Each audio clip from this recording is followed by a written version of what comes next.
Oh, yep, we're live.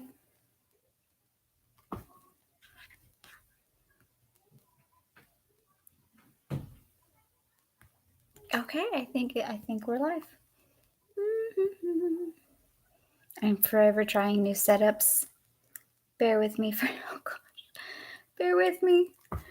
Okay, 30 seconds. Sorry. 30 seconds wasted. Just 30 seconds. I think we're live and we're ready to go. So today's reading, welcome, by the way, my friends. I tried to Google some of the tough words today. Let's see if I get them right. Today's reading starts off on page 48. Simon's son, John Hyrcanus the First. Simon's son, John Hyrcanus the First, ruled over the land from 135/34 BC to 104 BC. He secured his position by appealing to Rome for support, but he also hired a professional mercenary army rather than relying on a volunteer force of farmers and tradesmen. Again, this is Simon's son, John Hyrcanus I. Because he was a good general and Syria's power was in decline, Hyrcanus was able, by a series of victories, to extend his territory through Samaria northward and Idumea southward, until he ruled over a kingdom almost as large as that of David and Solomon. Hyrcanus had a falling out with the Pharisees, descendants of the Hasidim mentioned earlier. But his reign was generally remembered as a time of peace and prosperity.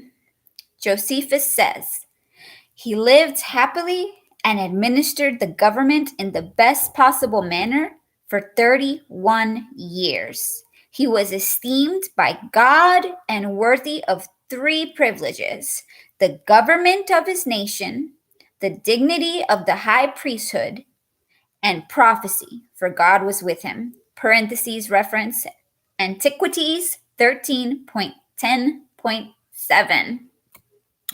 The disastrous reign of Hyrcanus' son, Aristobulus, lasted only 1 year, parentheses 104 to 103 BC, and was followed by the turbulent 27 years of Alexander Gennaeus, his brother.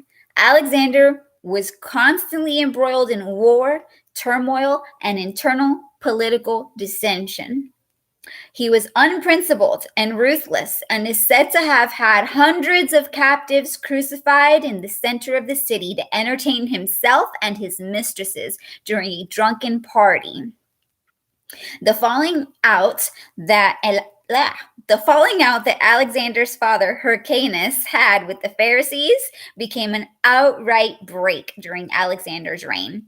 They considered him totally unworthy to be the high priest because of his evil ways. At one point, Alexander had 6,000 Jews massacred because they ridiculed him when he was officiating as the high priest. Reference, parentheses, Josephus, Antiquities 13.13.5.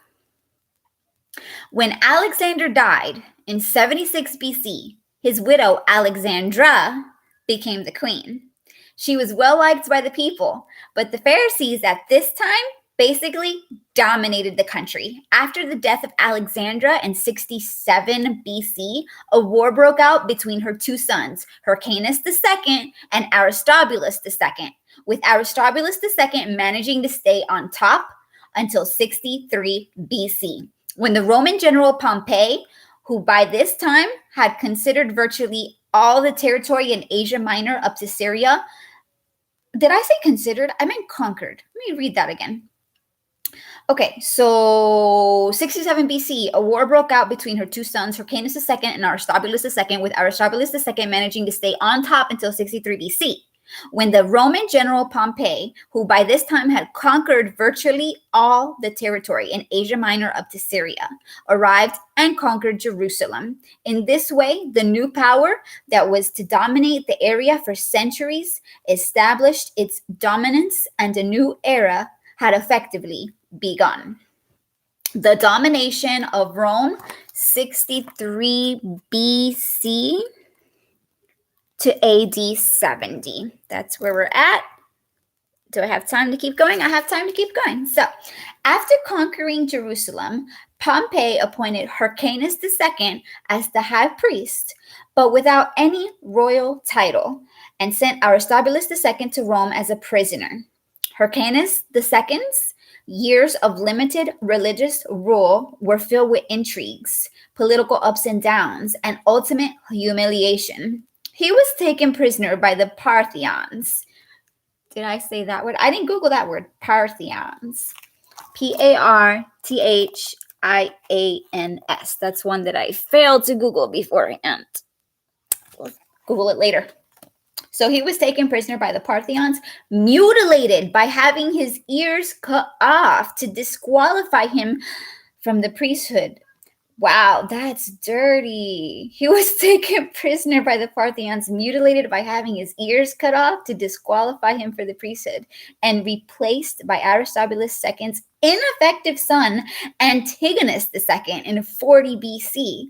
Antigonus remained only a turbulent 3 years until the Romans confirmed Herod as the ruler in 37 BC after a series of military victories, even calling him king. The rule of Herod the Great, parentheses, 37 to 4 BC. As we saw, when Pompey captured Jerusalem in 63 BC, the fortunes of Palestine became tied up with those of Rome. During those uncertain years, a new dynasty was arising in the person of Antipater, an Idumean, parentheses, from the ancient kingdom of Edom, just south of Judea. Okay, Antipater, an Idumean from the ancient kingdom of Edom, just south of Judea, who was astute enough to support Julius Caesar when he was in need of help in Alexandria, Egypt, in 48 BC. So this is it for today. We're at 7 minutes. And tomorrow, I'll probably read that little piece again. I'll Google Antipater, make sure I'm saying it right. And what was the other one? Parthians? I'll Google that, make sure I'm saying it right. And so we'll read from there and all of this tomorrow, which is page 49. And I'll put, as always, the pictures and the graphs and charts and etc. in the comments. That's it for today. Be well.